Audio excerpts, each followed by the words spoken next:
All right, so guys, we're here with Arc.io. Today we're just going to go through the basics of what this project is about. Can you guys please introduce yourself from the project? Yes, of course.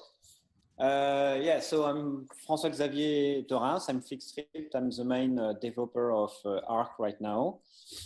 To quickly present myself, I used to be a scientist for European Commission, working on some data analysis and image analysis. And then after I moved slowly to my own.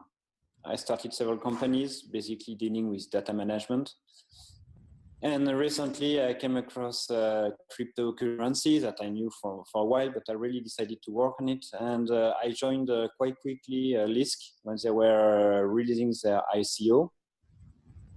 I joined as a developer for the core of Lisk, basically trying to improve network and consensus, DPoS consensus for Lisk. For many reasons, I left Lisk because somehow we disagree on the way to work together. I'm not throwing any stone to Lisk. It's just it didn't work out. And in September, I started to move on, working on the Lisk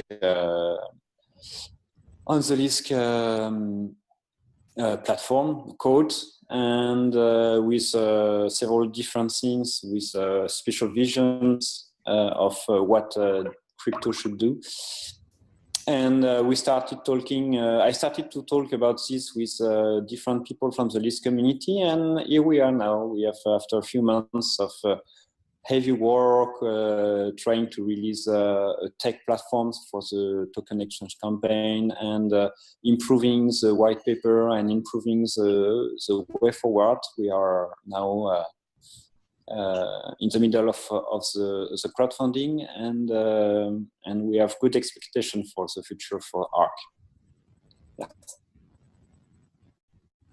Great. Okay, Mike. Yeah, I'm Mike Doty. I'm the managing director of the ARC team. My background is originally mechanical engineering in the aerospace and consumer products, medical industries. Yeah, I've been doing an IT on-site computer service for about the last 15 years, and also a co-founder of Bitseed. We ship full nodes for Bitcoin on an ARM-based platform, and also one of the co-founders of Crypty, which was the predecessor to Lisk and Rise and a number of other spin-offs. And we're now starting Arc, which is really a lot more like the original Crypty originally set out to do. So. Cool. So how about before we go right into what the definitions of Arc is and the plan, how about we just talk quickly about the inspiration for the project, sort of the vision, and you said from Crypty, from Lisk, tie it all together, then we can start getting into the specifics. Sounds good. Yeah. So my the basic vision from Lisk and from Crypty. It all starts basically with the strength of DPoS that I was thinking was not really well used in Lisk, and the fact that sidechain, I don't believe in sidechain the way it was implemented in Lisk. For many reasons, for security reasons, and for the fact that in the end, sidechain in Lisk is as good as a centralized service. I mean, the connection between sidechain. So from that, I had a better, and the third thing as well is instead of reinventing all the wheels and all the great cryptos that are doing great, we were thinking about anonymization of transactions, about renting some storage space or different things. It would be better to basically try to communicate on one side with different blockchain or with different services, and on the other side to be able to bring all these all this nice feature to a broader audience in the sense that any people that do not know anything about crypto should be able to use it or start to use it. And we have some great technology, but it's not widely used. So we try to tackle this issue, this problem. And that is a basic idea on the white paper with, there is this side on smart card and off-chain tools and everything. So basically it's to reach the maximum of people on one side. So to connect from Arc with lots of people. And on the other side, there is a smart bridge technology. We call it smart bridge, but it's a bit like a enhanced colored coin idea. Basically it's to try to connect to third-party services. It could be centralized services. So basically a server listening for the blockchain and trying and getting triggered with some transactions, or some other blockchain will be able to listen directly to the ARC and try to run a consensus over a subset of the transaction of ARC. Basically, this is the idea. Plus, the last point as well, I said that DPoS has some strengths. The strength of DPoS is that the topology of the network is much more predictable because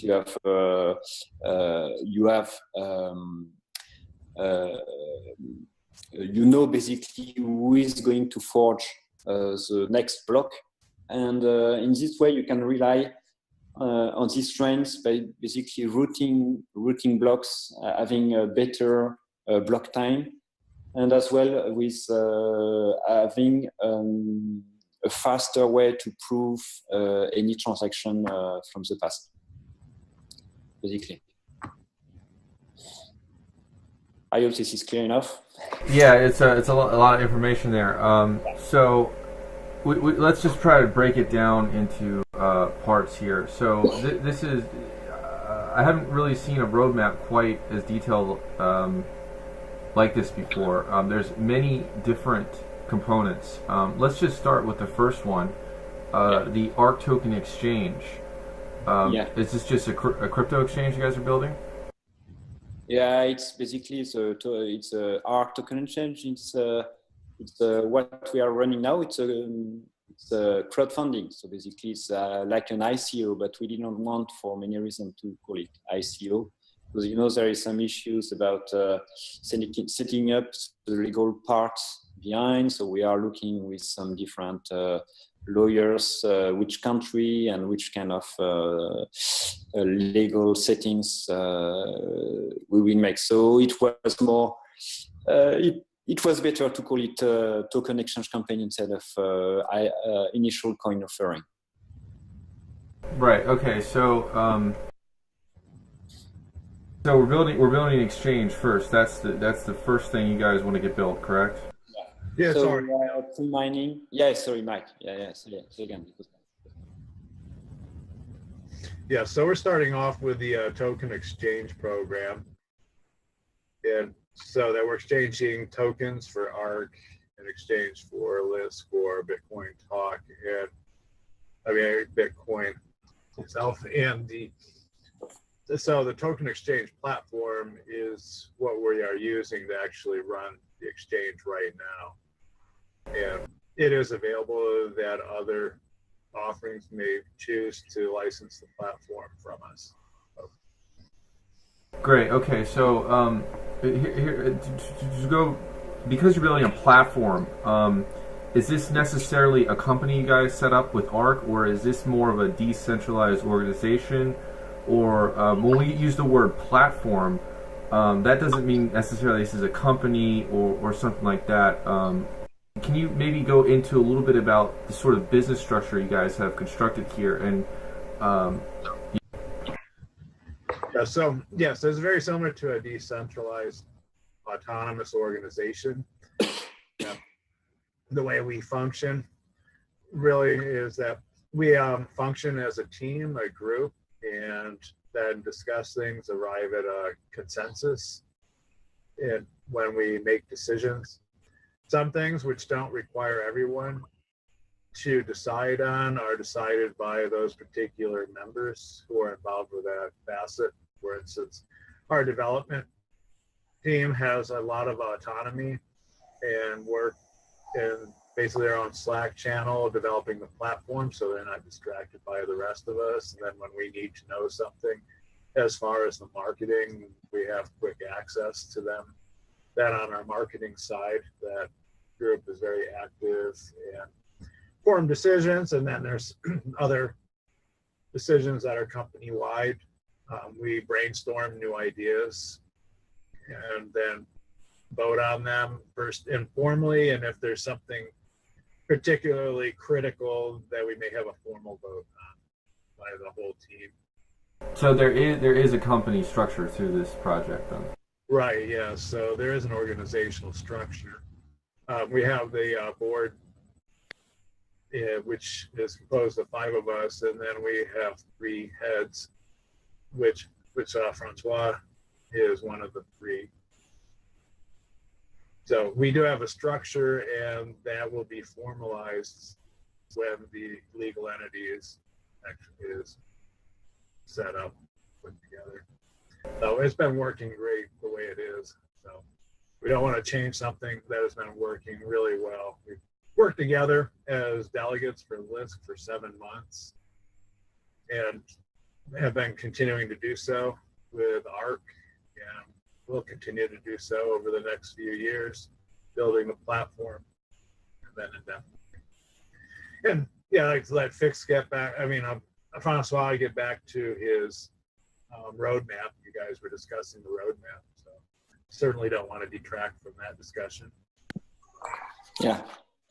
Yeah, so I just wanted to bring up that clarity, though. There is a company structure, and you guys are taking legal responsibility, I'm assuming, for the network and all the assets you're building and everything like that. So there is a legal anchor to all of this. Is it not just a DAO or something just sprung out from somebody's mind? You guys are taking the most serious steps possible to protect everyone, so that's really good. Cool. Let's just go straight through the roadmap. We got a mainnet launch. What's going to be available in Atlantis exactly? Yeah. So that's we have still a lot of discussion about it. The road is still long. In the sense that there's still lots of work to be done on improving DPoS, on implementing properly smart bridge, to put the smart cards and everything. So we want to release anyway the mainnet as soon as possible. So we are making some improvement in the roadmap. Some more detailed roadmap, in the sense that we want to release as soon as possible a mainnet, but it won't be feature complete. So we may have 1, 2, maybe 3 hard fork in the future to be able to bring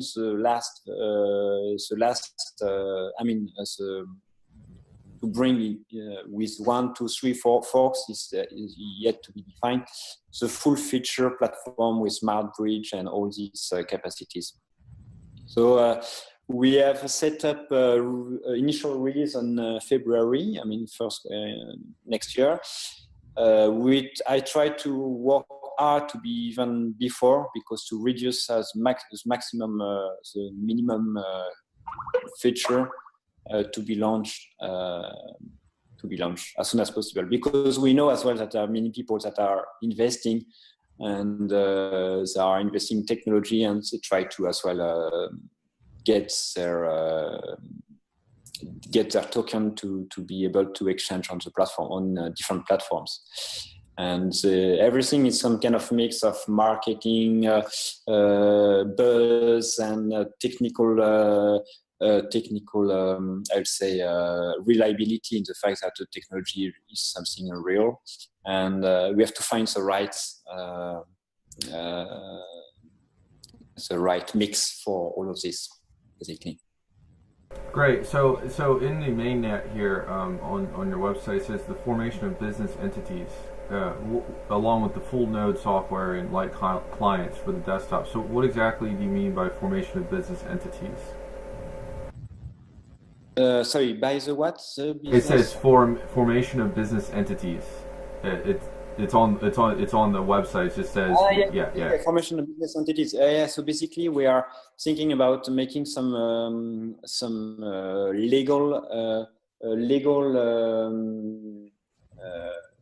some more formal legal things, because right now we think that the setup is not adapted for cryptocurrency. So of course, you know that, for instance, Lisk or for Ethereum, they are running over a foundation. So basically, this way we are able to better finance from the crowdfunded money all the development for ARC. So that's the business entities foundation basically. And it's not something easy, because we have tried different area, and it seems that Switzerland is the best area anyway, because many countries, they don't really, the tax system don't really understand, or don't really is not really adapted to cryptocurrency right now. Right. Because one thing, we want to diversify the assets so that we're not subject to the volatility of just Bitcoin and Lisk, because we'll need to be able to pay expenses and salaries in fiat. So the intent is to diversify into the fiat, and that requires having a legal entity in order to do so, and also to interface with partnerships so that we may sign contracts with them, make payments, and so on. So the other part of it is, for the payment network in the different jurisdictions, we have to be able to comply with their laws and regulations. So for all of these things, that's why we have to have a legal entity that covers all those bases. And doing a crowd sale, we're not taking donations. They're not investments. We're selling a token to use a platform or a service.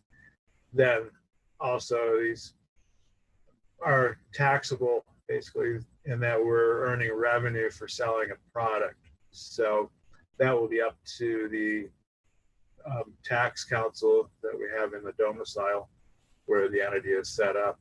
So there's a number of reasons, though, why we do need to have a business entity set up. Hope that clarifies that. Yeah, it does clarify, and I would just say that is really an enormous task, because I really feel that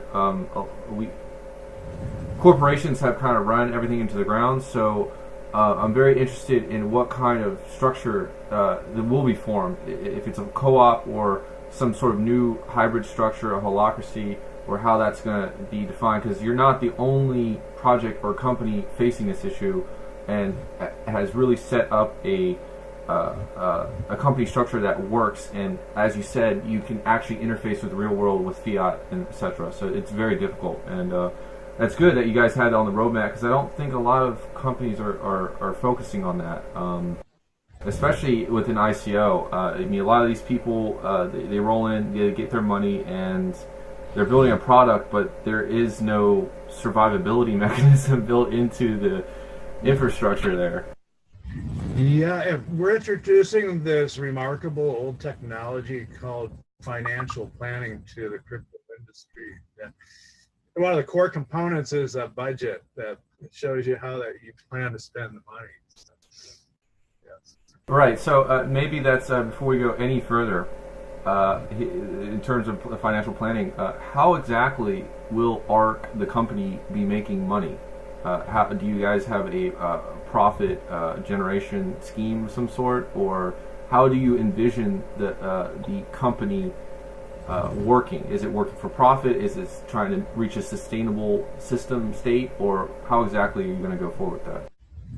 Right. So we'll have a portfolio, a diversified portfolio. We have a professional fund manager already on board as part of the team that will diversify the assets and spread them, so we have our low risk assets. Like your lower risk medium like Bitcoin. Lowest risk is fiat in countries that aren't in debt.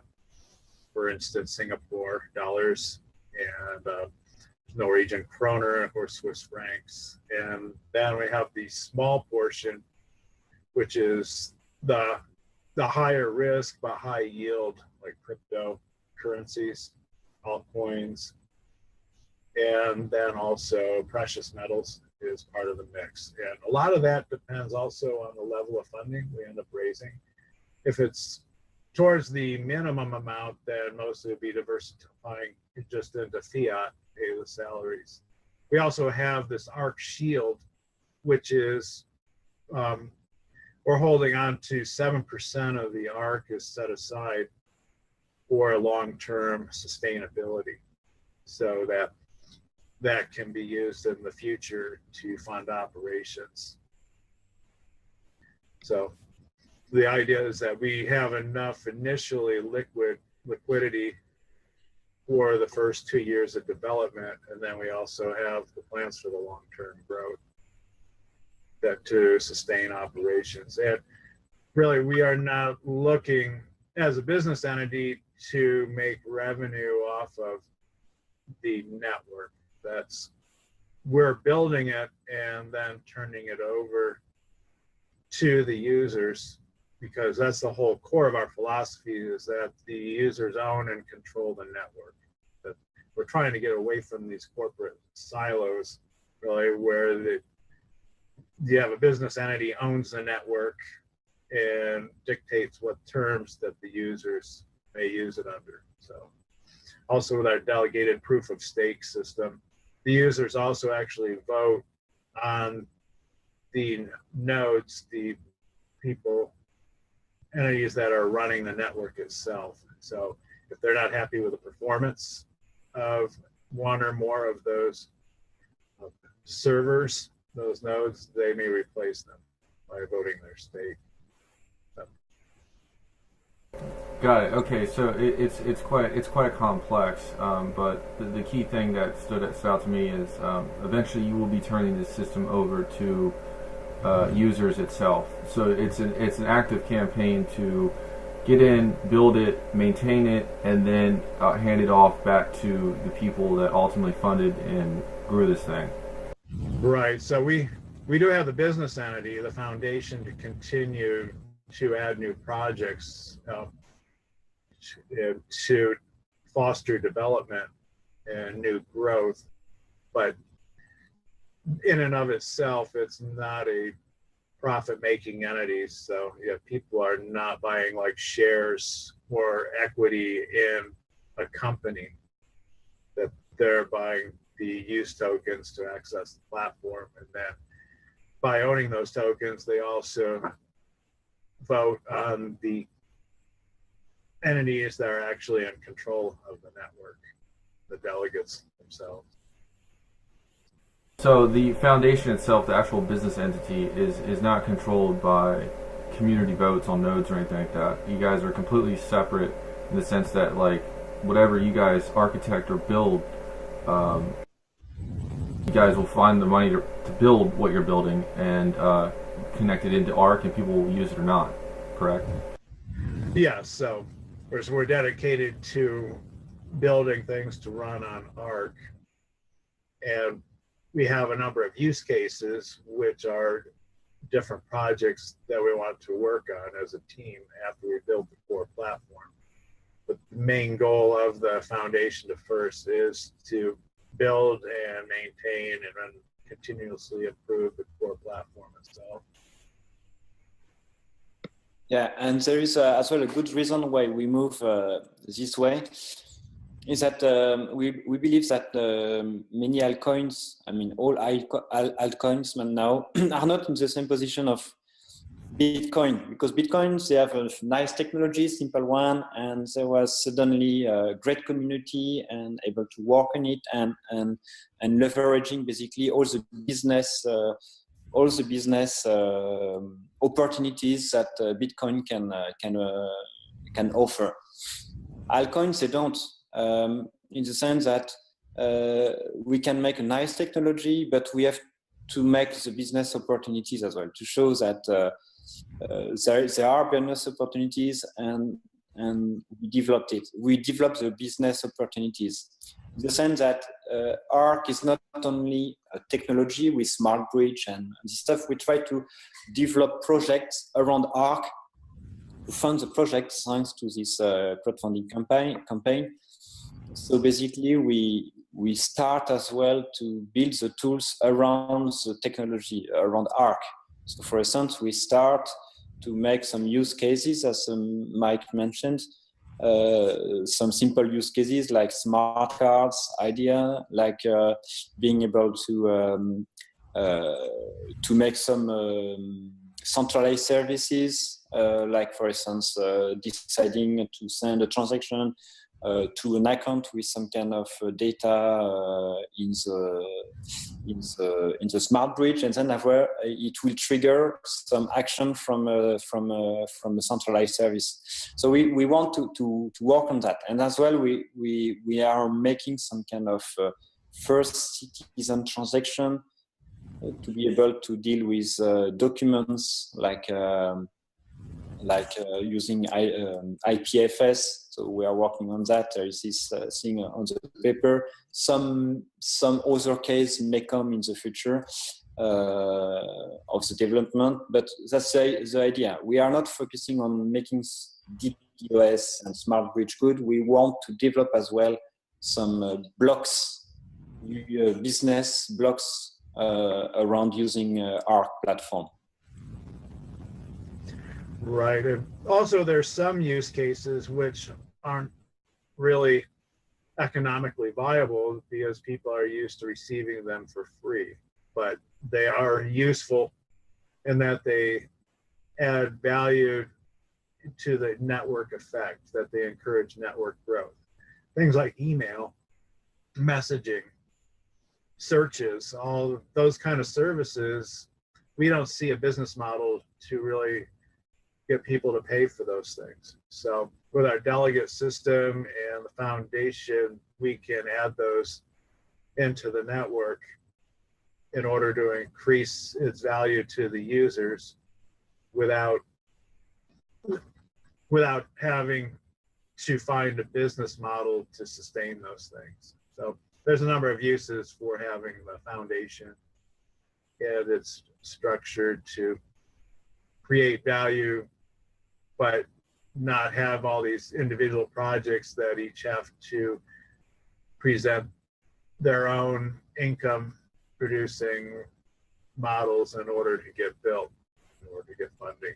Then also we have our delegate system, which in order to gain votes, they can make proposals where they'll work on either direct profit sharing from running the delegates, or they have a project they want to build and they offer a stake in the project to those who vote for them, or they may choose to do a community service where they build one of these different applications like email, messaging, social networks, in order to encourage people to vote for those delegates.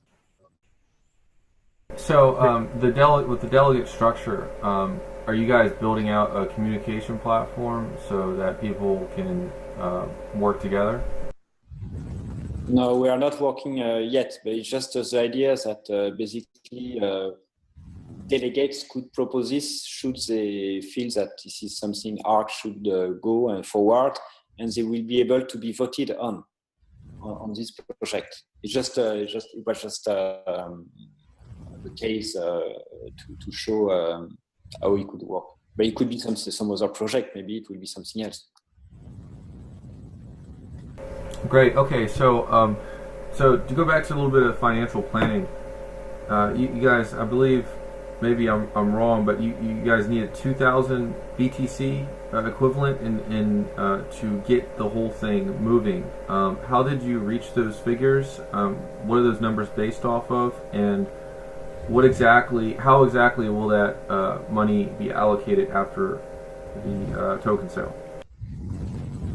Okay, so I can bring up our budget chart here, and this shows the Now to share screen.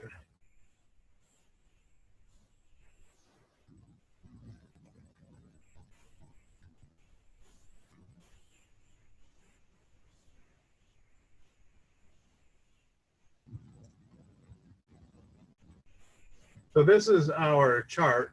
Are you able to see that? Yeah, that's perfect. Okay, so this is a chart showing how we've allocated. So you see the bulk of it, 87.1%, is earmarked for development. That's our largest cost, and that's what creates the product. And then you'll see where we have 5.7% for legal. Then we have 3.8% for operations. And then we have this other 3.4% for the miscellaneous operations sector there. And this continues for the first 2 years. This is our development timeline. Great. Okay. Yeah. Go ahead. So Yeah. basically, if you want 2,000 BTC, it's basically there will be a bit more than 1,000 for the first year and 1,000 basically for the second year. Idea behind is these 2,000 BTC are the critical mass of funding to be able to bring the minimal features on the to be released within 2 years. Basically, smart bridge and DPoS consensus improvements and all these developments to be brought to the market, and then after we have a network basically. But it's bare network because we have obviously we have all these other projects with smart cards, with off-chain tools and everything, and that will need to be funded in some way. So that's why it's 2,000 BTC, and then after, of course, each project will be more clarified in terms of detail of funding for from what we managed to raise. Sorry. Got it. Okay. So moving forward with the funding, since you do have a company structure set up, will there eventually be possibly a sale of equity, or will there be any discussions with VCs moving forward to get larger amounts of money involved, or would you guys stick to crowd sales, the crowd sale methodology moving forward? Yes, so far. I'm sorry. I really like the crowdfund model that it enables end users and to directly participate in the seed rounds where you have the most potential growth in the startups instead of it going through these middlemen. So that would be up to individuals, say delegates may choose to first use their revenue for a seed round and do a crowd fund, and may also move on to VC funding. But for us, we really like the crowd fund model. So, and yeah, François, you might have some opinions on that as well. Yeah, my opinion basically is that we have not really pushed so far with a private equity. I mean, with private funding or VCs, because I think it will be probably a next step. Is that if we get lots of money raised for the crowdfunding campaign, we likely see like 2 years without the need of private equities. I mean from VCs. If we get less, of course, we need to think about how we can fund to complement any project. So we are open, but we are really now focusing on raising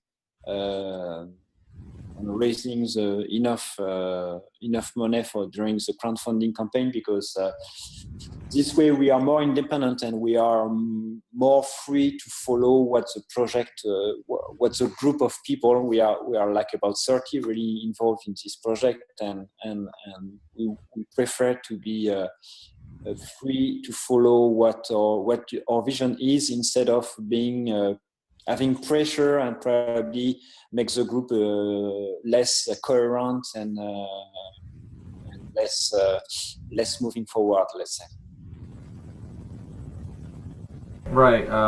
It's always interesting though to see the VC investment, and because you never know. I mean, maybe they'll start shifting the paradigm a little bit, and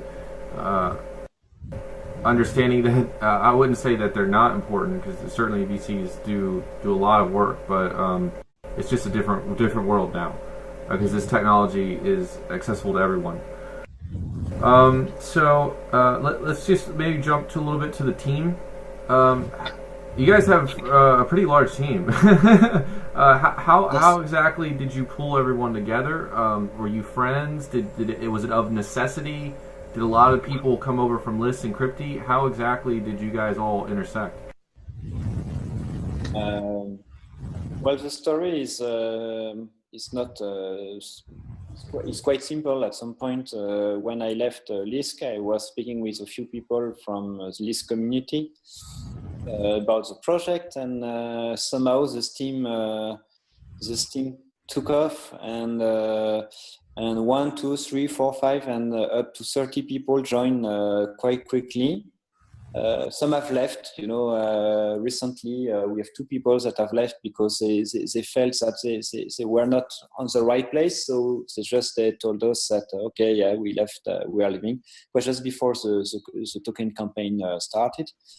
And basically, it's a bit surprising. How to explain that? I think there was I have 2 explanations. I think there was lots of frustration somehow in the Lisp community. At some point, Lisp was not moving as fast as they wanted.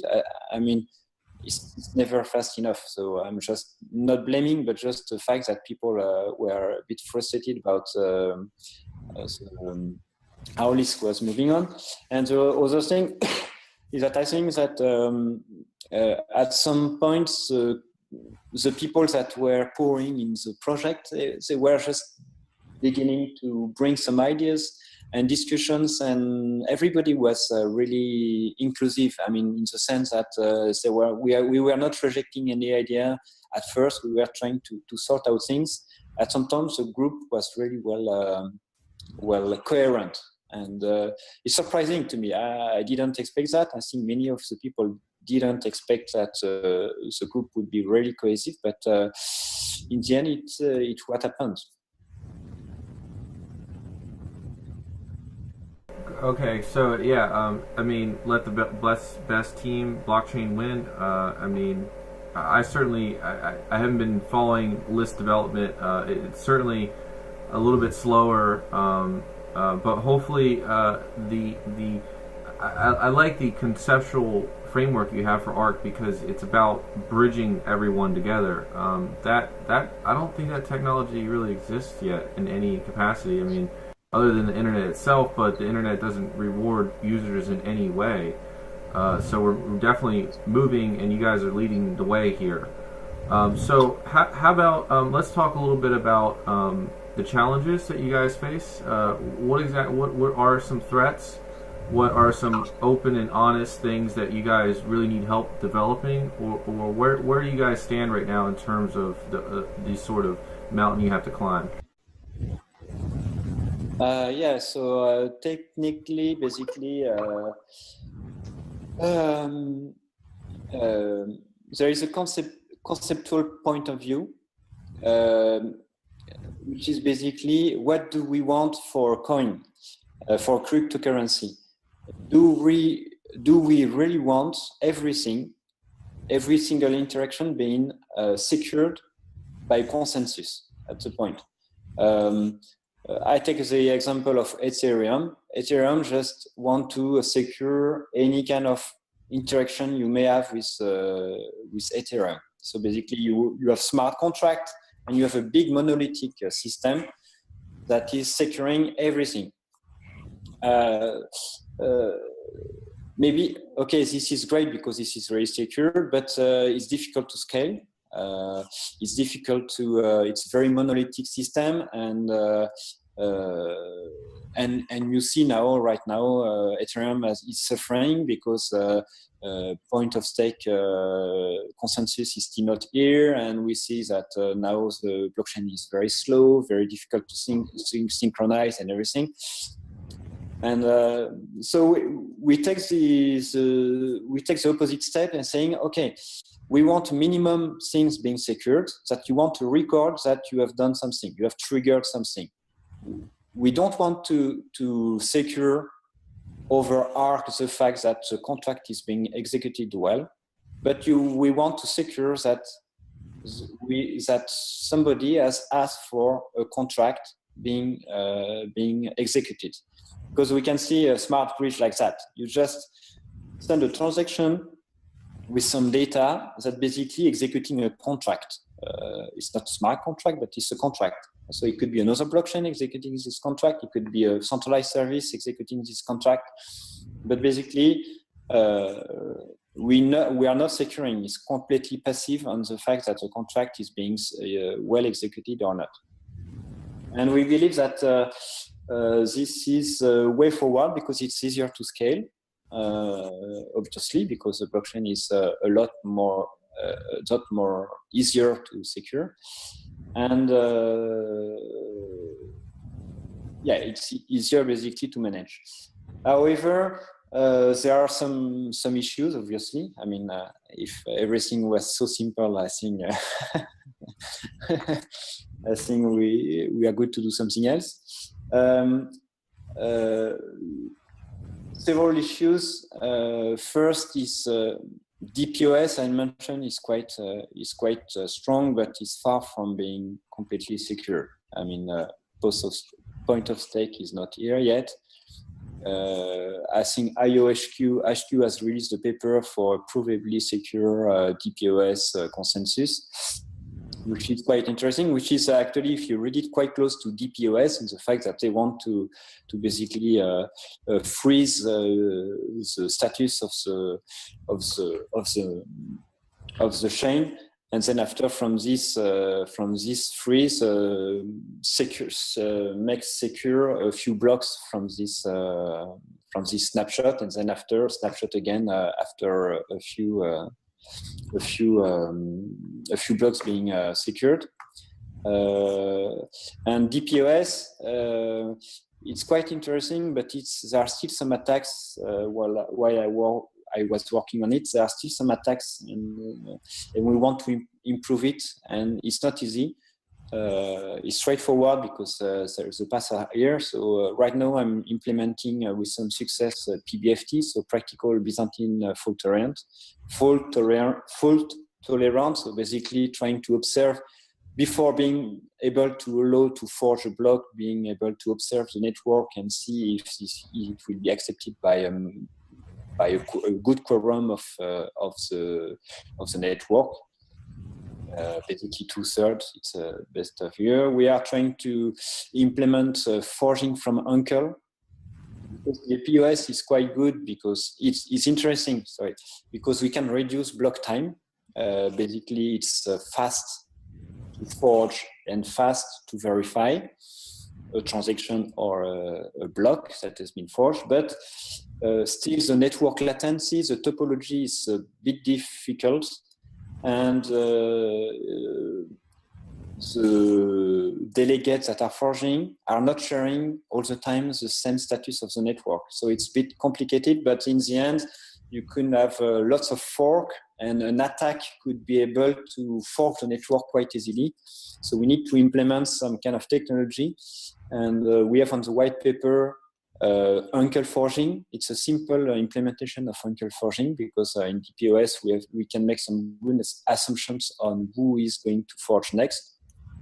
So basically, implementing Uncle forging on DPoS would be able to extend the block time by the number of generation you allow to forge. We want as well to improve a few things about the fee mechanics. We believe that the fee should be set up by the delegates, but somehow the delegates should coordinate to prevent from spam attack or from different kind of attack, because there is no network difficulty being broadcasted on the network. So this is the point we want to work on as well. Yeah, so you see there are lots of issues. It's technically doable, of course, but it's we have to work on it. And again, DPoS has still some issues about being able to be completely as tamper-proof as attacks and whatever. But on the other side, the nodes are known to the public. So we are trying to improve the network topology by having this the forging nodes really to really concentrate on what they are doing best, basically secure the network and forging. And we have another set of nodes that will be run by delegates as well, but it's on different servers that deal with relaying transactions, providing services to people to prove any transaction, or to prove transaction, or to relay transactions. That's basically it. Yeah. So it's called a relay node, and they can be attacked, they can be whatever. There is no impact to the health of the network, basically. Okay, so I dropped out for like 45 seconds there.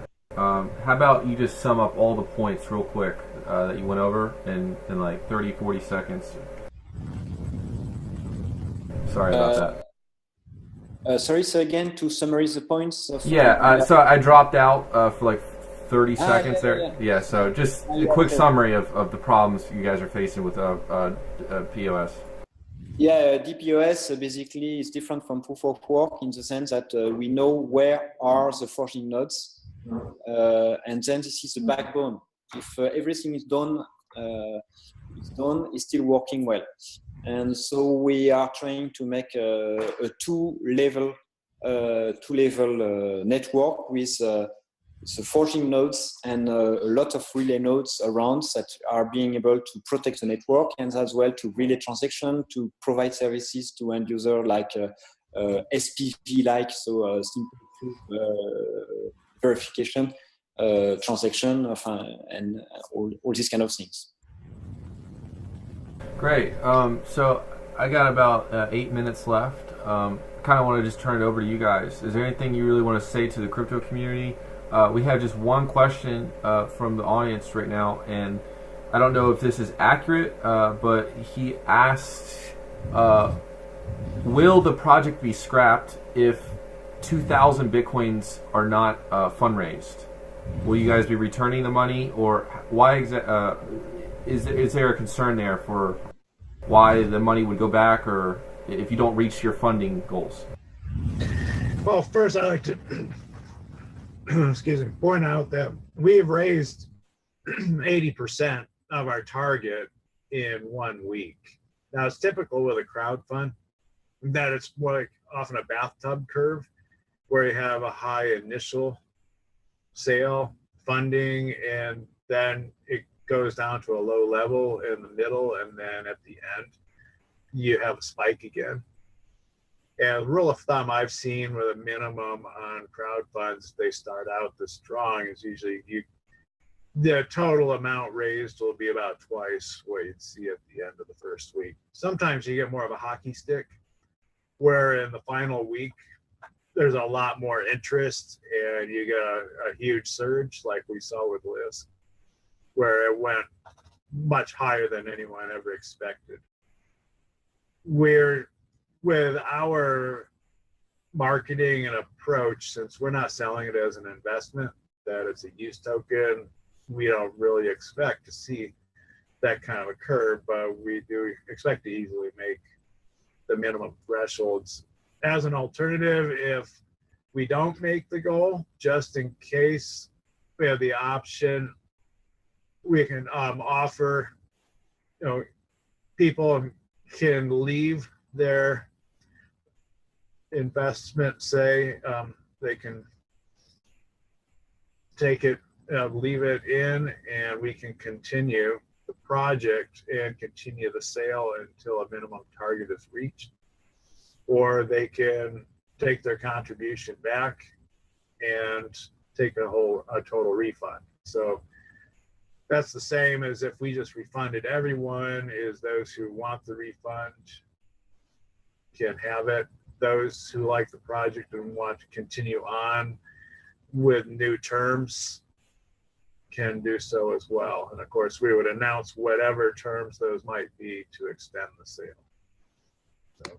Yes, and also I wanted to add that during the this crowdfunding campaign, we have released the source code. We will release soon the source code of the light client for desktop. We will release as well a mobile client for the network during the campaign. We will launch the test net as well. I think I'm quite happy today. If you see the code, I have pushed minutes before the interview my last version of the code, and so there will be soon. It's not sure, but probably next week we will have a test net running. We have already a private test net, by the way, but we want to make it public so everybody can basically run a node, trying to run a delegate and everything. So we want as well to really increase the confidence of the people, of the investor, in the fact that we are doing well, we are working hard on the technology, and it shows already some results. Yeah, that's basically what I wanted to say as well. Great. So final thoughts, guys? Anything you want to say to the community, or any intentions you want to throw out there to the greater crypto space? I did want to highlight that we have changed the voting system in DPoS from the predecessors. The existing system is where one token can vote for as many as 101 delegates, and each one of those delegates receives the full vote from that token. So it's like your vote counts 101 times as much if you vote for all of them. And what we're doing is we're splitting it so that if you vote one ARC for one delegate, you receive the whole vote. If you vote for two delegates, then each receives half a vote, and so on up to the full 51 delegates with one ARC. Each would receive 151 of that vote.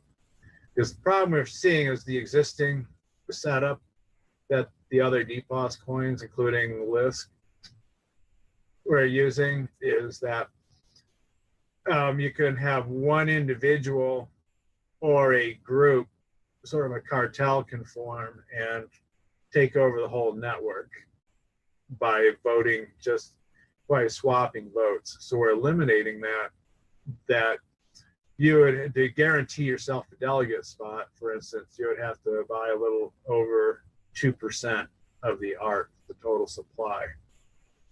And to take over the whole network, you would have to have 51% of the total supply in order to get that many delegates. So we're increasing the decentralization and the potential for a hostile takeover of the network by splitting the vote in this manner. So we're taking an alternate path. This was debated when they were first doing BitShares 1, and they decided to go with the previous model, and we're going with the more conventional model. And so this will be an A/B test to determine which is the best. Great. Okay, guys. Anything else? I actually got to split out early, but just another minute or two. If you guys want to say anything else? I appreciate your having us on here and letting us present ARC and what we'd like to do with it. François might have some comments too. Same on my side. I'm really happy to be able to share all this art technology and vision, and we hope all the people that manage to watch us live or delayed afterwards really are really convinced that they really should to invest in our project. If they disagree, if they want more if they have questions, we are a group of people, so we are ready to answer any question from technical, from marketing, from vision, from I don't know, whatever questions. So don't hesitate to give a shout to us, and we are happy to answer and to bring any ideas in art. That's the point of this project. Yes, we have a Slack art ecosystem that I had at Slack. If you'd like to join in the community, ask questions. Perfect. All right. Thanks, Cristiano. No problem. Thank you so much. And you guys are welcome back anytime if you want to make any announcements to the community. I hope the best. I hope you guys reach your crowdfunding and push it all forward. It looks like an excellent project, and I'm looking forward to this bridge to other cryptocurrencies. So, yes. Right on. Thank you. Thanks, everybody. Cool. Right on. Bye. I'll see you.